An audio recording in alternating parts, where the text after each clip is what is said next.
news this Wednesday evening. As always, we bring you news, community stories, economics, weather, and sports. I am Glenora Shipura. In the news tonight, upgrades that were done at Mile 108 and Sussex Dune Lodge cost Namibia Wildlife Resorts a total of $3.5 million. NWR has added 6 new abolition blocks at Mile 108 just in time for the fishing season starts.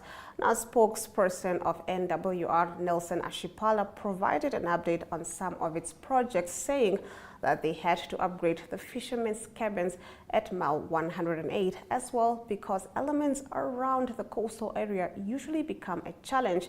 Ashipala said that they were able to renovate many of the fishermen's cabins and were able to do 6 abolition facilities. He said what this translates to is before the fishing season kicks off, many of the fishermen will be able to come to newer, fresher facilities. The cost of these upgrades were about $2.3 million, while the rest of the money was used for upgrades at Sussex Dune Lodge. A new deck was also installed at the swimming pool of Sussex Dune Lodge.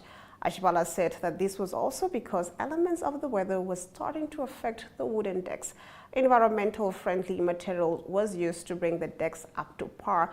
Ashipala added that maintenance is something they have been trying to address for a long time. So they are hoping that Namibians will be able to experience some of the new touched up looks. Let's take a look. Good afternoon. This is a new look of private toilet at Mile 108. That's a new building. We just built it recently. It's done 2 to 3 days ago. So this is how it's looked. Private toilets. We built six private toilets. 6 of them. 1, 2, 3, 4, 5, 6 new buildings at Mile 108.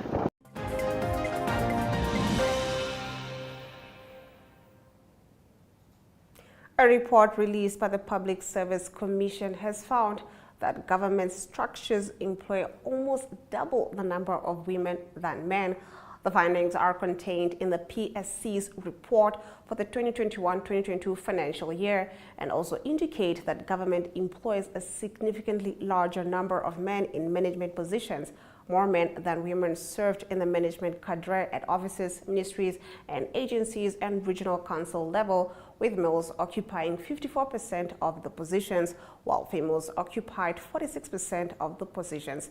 The total number of women employed by government, excluding the Namibian Police, NAMPOL, the Namibian Defence Force, and the Namibia Correctional Services, currently stands at 45,017, while only 26,288 men are in government employment. In our next story, Agriculture Minister Carl Schleitwein was speaking at the 23rd African Water Facility AWF Governing Council meeting being held alongside the 7th edition of the Africa Sanitation and Hygiene Conference, Africa Sun 7, at Swakopmund today. Schleitwein said the Governing Council meeting takes place 17 years after it commenced operations in 2006, and as they approach what he termed an important milestone of the 2025 Africa Water Vision, with just 2 years to go. Let's take a look. We are concurrently participating with the Africa Sound Conference.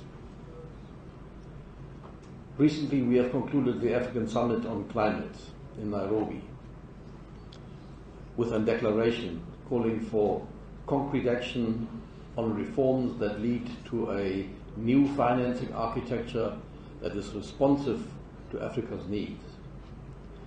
The same declaration recognizes that the severe negative effects of climate change has on the fresh water cycle, and therefore the needs to accelerate and improve capacities to address these commensurate risks.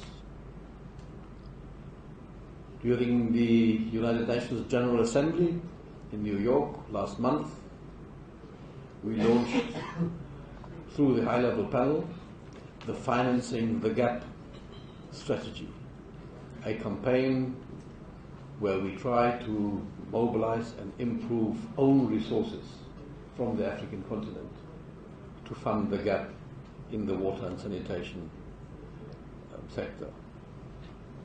In all these meetings, it is correctly stated that Africa has the most youthful population. It is right to say that Africa can become the breadbasket of the world, and it is very appropriate to reiterate that Africa has a resource base that should enable us to achieve industrialization and prosperity for all. Unfortunately, however, it is equally correct to state that the development, investment and financing of sanitation and water on the continent is regressive. Instead of increasing and improving our ability, it is declining. And therefore, ladies and gentlemen, we must be very clear about the fact that Africa's ambition to elevate her population out of poverty towards prosperity through accelerated industrialization and agricultural development will be transformed into actionable progress only, and the stress is on only if the basic enablers like sanitation and water is available securely, sustainably and affordably.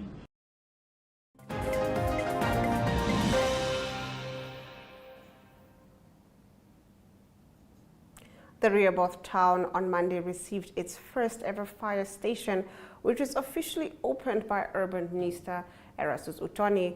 Uthoni said during the 2016 to 2017 financial year, the ministry allocated approximately $3.5 million to Rehoboth for the construction of the fire station. He added that local authorities with oversight and financial support from the government have a legal duty to provide municipal services, including fire brigade services, to enhance and safeguard the welfare of residents and to protect or rescue lives and property of residents from fires of other emergencies. To date, a total of 56 local authorities have benefited from the support and capacity development program, and the government through the Urban Ministry, which has spent over $114 million specifically for the construction of fire stations. Now, in our Story of the Day segment, we look at the Med Safety Week. Do stay with Sunset News. We are so excited to be kickstarting your morning with entertainment. Everything was happening during this past weekend. Yes. Exciting news. Wow, no, she was killing it already. In my opinion, I don't see anything wrong with him serving the full term. As well as keeping you informed on the issues that you need to know happening in and around our country.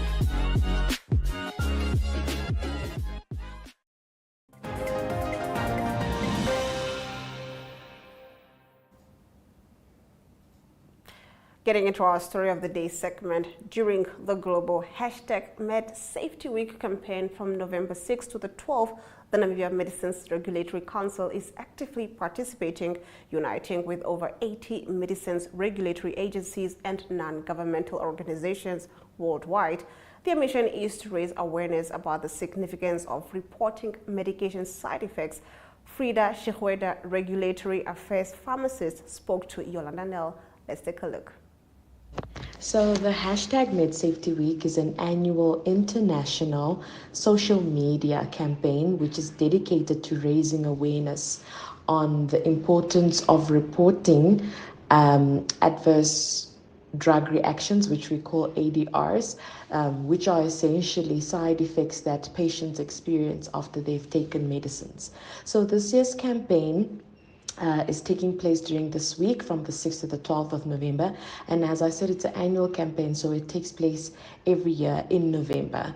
The Ministry of Health and Social Services takes part in this campaign as a member state of the WHO umbrella, and we are passionate about safeguarding medicines and ensuring that the medicines that are available on the market are safe for consumption by our patients, and then essentially also ensure patient safety. So part of this campaign is having a lot of activities that are taking place in order for us to create awareness. So not only do we have a campaign material that can be used and disseminated countrywide via social media platforms, but we also have a number of stakeholders on board, especially from the non-healthcare sector, who have pledged their support for us this year. And part of that support also entails printing the campaign materials so that it can be disseminated countrywide, especially to the healthcare facilities that do not have access to social media devices or any digital devices that they can use to access the social media. So the reason why this campaign is important is because generally there are medicines on the market and patients are taking medicines, but they're reacting also to the medicines, and that's not documented anywhere. So as a member state of the WHO, we form part of a conglomerate that functions to really monitor medication safety and to assess how the patients are responding to the treatment. Is it causing more discomfort than it is benefiting them, and also then bringing about therapeutic outcomes? And also the campaign is dedicated to having a more holistic approach in terms of inclusivity. So by this, it means that normally in the past years, the campaign was focused more on creating awareness for healthcare professionals. However, you cannot speak of medication and not include the end users, who are the patients.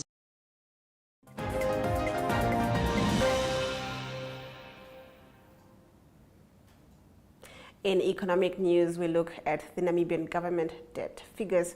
All this on the other side of the break.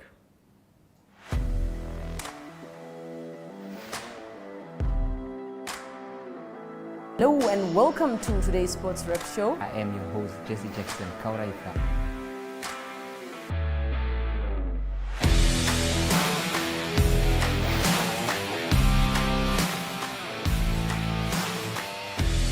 In replay, Namibia, who had won the toss for the first time on this tour. Good day everyone, time for international sports news, starting off with tennis news, both on the WTA for women's and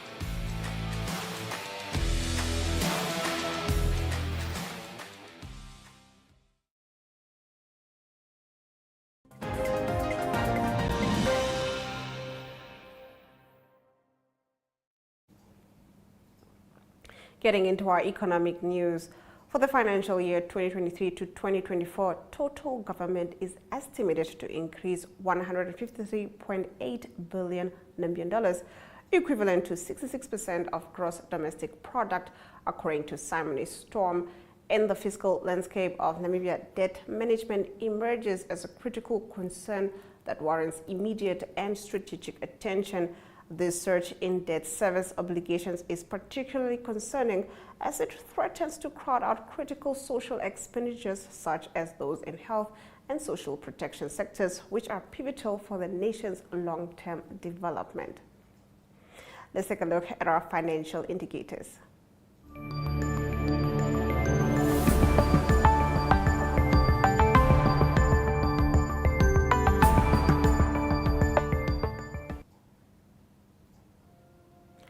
The Namibian dollar trades against the British pound at 22.62, against the euro at 19.74, against the US dollar at 18.44.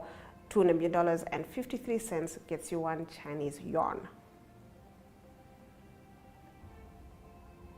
On the commodities market, all major commodities went down, with Brent crude oil trading at 2.58%, going for $80.07 per barrel. In international news, we look at the agriculture cooperation between the US and China that is generating win-win results. All this after the break. Newsprint Namibia is a web offset printing operation that specializes in the printing of newspapers and commercial inserts. We are the leaders in our industry, with the highest quality print work and the shortest turnaround time from computer to print and delivery anywhere in the country daily.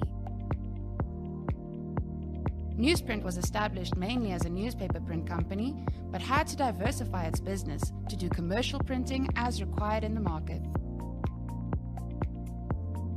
We print commercial inserts previously printed in South Africa in the shortest possible time. We, as an organization, also started printing workbooks for our education system and will also print textbooks for the Namibian market. For more information, please contact print@newsprint.com.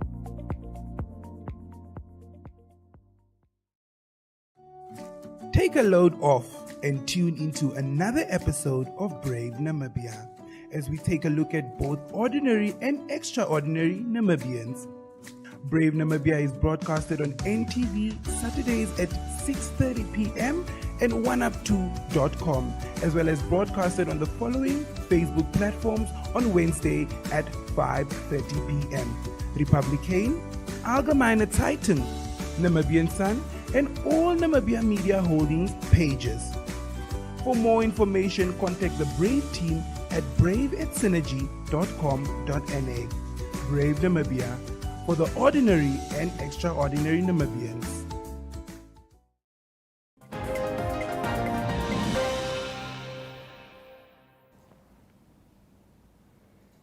Getting into our international news, both the United States and China could benefit from cooperation with each other in the field of agriculture, as further exchanges between the countries could be example to others, a high-ranking U.S. agriculture official said at the 6th China International Import-Expo in Shanghai. Reuters has more. China is a market of great potential. Currently, it's our largest export market for U.S. ag products, but we think it could grow even more. So we think that by encouraging interaction between officials and businesses on both sides, this will help remove barriers to trade, improve efficiencies, create greater knowledge of the products that are available, and this will promote sales. And it's in our interest because it's a good thing for our economy. They also help China, that provides good products at low prices. So it's really a win-win situation that we want to promote. And our two countries have already benefited from them, and they should continue to. As we understand each other more, that helps to promote commerce because it gives greater confidence and certainty to each party. We're encouraged by the active participation on both sides. We think there will be very productive exchanges. We're happy to promote that because it's good for both sides economically, and it also helps greater understanding. We think that exchanges between U.S. and China can help set a pattern for other countries as well that encourage open markets to remove barriers to trade, to lower the cost of food, and also to remove barriers to technology. If U.S. and China make progress in these areas, the whole planet will benefit.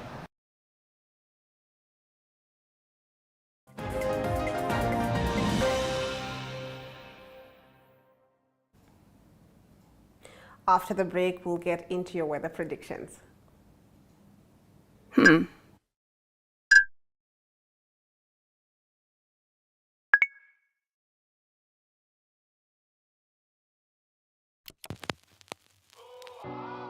eTicket, your online ticket solution for events and event marketing, bringing you ease of mind and making sure that your event gets out there.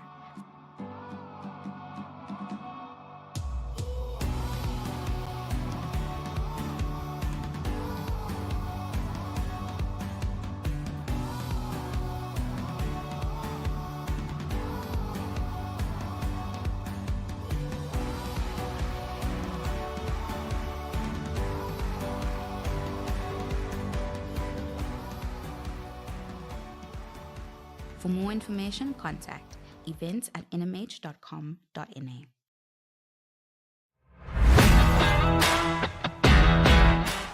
Welkom jullie, mijn naam is Brian Munango en ik is jullie aanbieder voor Gooi Kolen.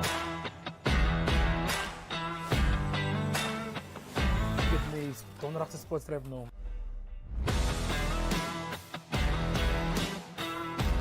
Einde van hierdie programma zal ik en hoe om Frans te praten. Je m'appelle? Je bent? Le Jean. Is dit nou onderbroek?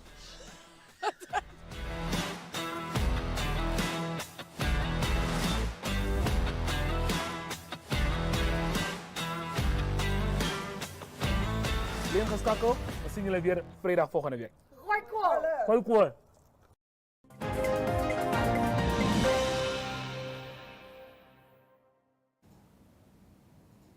Let's get into our weather predictions for tomorrow. The interior can expect sunny and hot to very hot in the south. Elsewhere, partly cloudy and hot to very hot with a few to isolated thunder showers in the Ohangwena, Oshana, Oshikoto and Oshoda-Juba regions. Windy weather expected to persist over the western half of the interior. The coast can expect partly cloudy and warm to hot weather. Now the wind is going to be moderate to fresh southeasterly to southwesterly. The tides at Walvis Bay can expect a low tide at 6:50 a.m. and a high tide at 15 minutes past 1 p.m. and a low tide again at 21 minutes past 7 p.m. Sunrise in Windhoek can be expected at 4 minutes past 6 a.m. and sunset in Windhoek at 8 minutes past 7 p.m. After this short break, we'll get into your sports news. Newsprint Namibia is a web offset printing operation that specializes in the printing of newspapers and commercial inserts. We are the leaders in our industry with the highest quality print work and the shortest turnaround time from computer to print and delivery anywhere in the country daily. Newsprint was established mainly as a newspaper print company, but had to diversify its business to do commercial printing as required in the market. We print commercial inserts previously printed in South Africa in the shortest possible time. We, as an organization, also started printing workbooks for our education system and will also print textbooks for the Namibian market. For more information, please contact print@newsprint.com.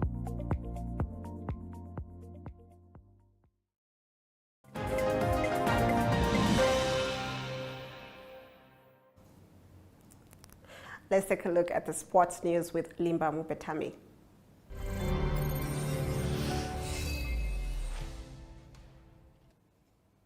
Hi viewers, and welcome to today's edition of Sunset News, brought to you by SportRep. I'm your host, Limba Mupetami. Well, the FIFA Normalization Committee chairperson Bessie Wirab says they've taken the Namibia Football Association as far as they could, and now the incoming Executive Council must carry on the work.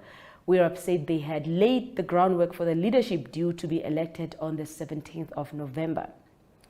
The Namibian senior men's team beat Hong Kong 22-0 in today's match in the Sultan Nazrin Shah Men's Tournament in Malaysia.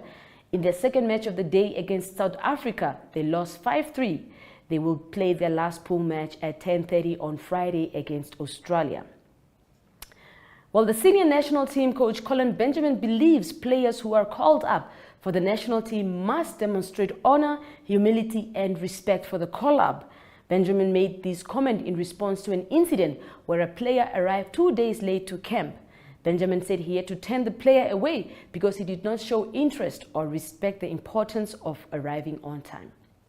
That ends Sunset News for today. Do catch us again tomorrow, same place, same time.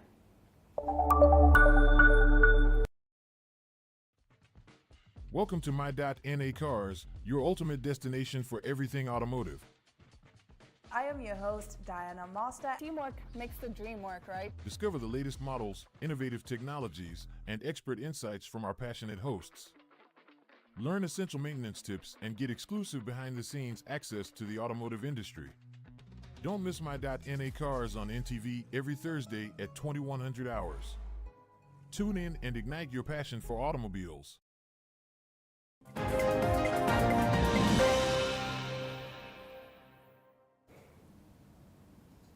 You're still watching Sunset News, and if you have just joined us, here are the news highlights from today's broadcast. A report released by the Public Service Commission has found that government structures employ almost double the number of women than men. The findings are contained in the PSC's report for the 2021 to 2022 financial year and also indicate that government employs a significantly larger number of men in management positions. Now, for the financial year 2023 to 2024, total government is estimated to increase $153.8 billion Namibian dollars, equivalent to 66% of gross domestic product, according to Simon Storm. And the fiscal landscape of Namibia debt management emerges as a critical concern that warrants immediate and strategic attention.